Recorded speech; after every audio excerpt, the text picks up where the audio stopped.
I'm Nora Evans, and I never thought I'd end up here, sitting across from Liam Grayson in his sleek, high-rise office, my hands trembling as I clutch a pen over a contract that could change my life. Liam's the heir to Grayson Industries, a man who sees the world as a every move calculated to him. Love's a myth, marriage just a tool. That's why when his dying grandmother demanded he settled down before inheriting her empire. He didn't blink 5 months until the board meeting. And he needed a wife fast. Not for romance, but for power. Me, I'm just a landscape designer with a crumbling life. Drowning in my brother's medical bills after a car accident left him in a coma. When Liam's assistant called me for a meeting, I figured it was about a project. Instead, he slid a contract across his desk and said, "Marry me for a year. It'll cover your brother's care, top doctors, everything, it's business." Nora, 1 year. Then we're done. I should be walked away. Liam's arrogance grated on Mehes's icy blue eyes. His clipped tone, but my brother's pale face haunted me. I signed, trading my freedom for his survival. The wedding was a blur, a sterile courthouse affair with no vows, just signatures. I moved into his sprawling penthouse.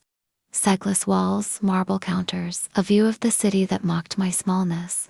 But it's a mausoleum, cold and silent. Liam made it clear from day one. I'm a prop, not a partner. That first morning, I wandered into the kitchen, hoping for coffee and a shred of normalcy. The housekeeper, a kind woman named Margaret, handed me a mug with pity in her eyes. "Mr. Grayson's already gone. He doesn't linger here," I nodded. Swallowing the sting, I wasn't his wife. I was his loophole weeks dragged by. And Liam's detachment carved a hollow space in me. HST vanished before dawn, leaving me to haunt his empty home. When we crossed paths, his words were sharp, transactional. "There's a dinner Saturday." HST say, barely glancing up from his phone, where black looked the part.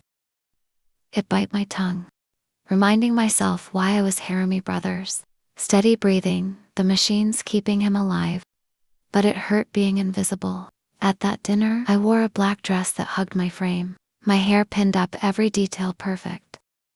Liam didn't notice. He schmoozed with investors, leaving me stranded amid clinking glasses and fake smiles. Then she Appia read Clara's ex, all sharp cheekbones and silk. She draped herself over him, purring, "Thought y'ad be solo tonight." My stomach twisted as he smirked. "Nora's just here for show." "You know how it is." Claire's laugh sliced through me. He didn't correct her, didn't flinch, just let her drag him to the dance floor. I slipped out, humiliated, the city lights blurring through tears I wouldn't let fall. That night, locked in my room, I broke. My best friend Ellie showed up after I texted her, her face crumpling when she saw me. "He's a jerk, Nora," she said, hugging me tight. "You don't deserve this," I cried. Then the weight of his indifference crashing down. The next day, Liam acted like nothing happened. Over breakfastra, for him to be there. He said, "You looked off last night." "Don't let it happen again," I snapped. "Maybe it'd look better if you didn't let your ex treat me like trash." His fork paused, eyes narrowing. "Claire didn't do anything." "You're overreacting." I stood shaking. "You don't have to care, Liam, but don't pretend I'm nothing." He stared, something flickering. "Regret maybe, but it vanished. You're here for a reason, Nora. Stick to it." He left, and I vowed to stop hoping. Then cracks appeared one night. Exhausted from the hospital, I found Teamy favorite waiting by my bed. Margaret hesitated, then admitted, "Mr. Grayson ordered it, said you seemed worn out." I froze, the gesture jarring against his usual frost. Another time, I overheard him with his friend Mark in his study. "You're a cold bastard to her." Mark said, "She's your wife." Liam scoffed, "It's a deal. Not a marriage," but his voice wavered, and I wondered if he felt it tooth shift. At dinner he asked, "How's your day?" Awkward. Forced, I shrugged. "Fine," he pressed. But I shut him out. I was done bending. The change came when I stopped caring. I started leaving, visiting my brother, meeting Ellie, living again. Liam noticed, "Where are you going?" Task, eyeing my coat out. ID say, brushing past. One night he waited, arms crossed. Where were you? His tone was tight.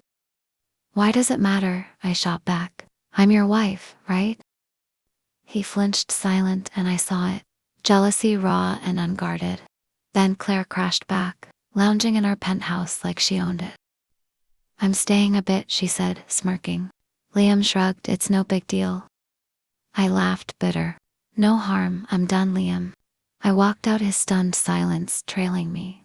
Fate stepped in at a calf.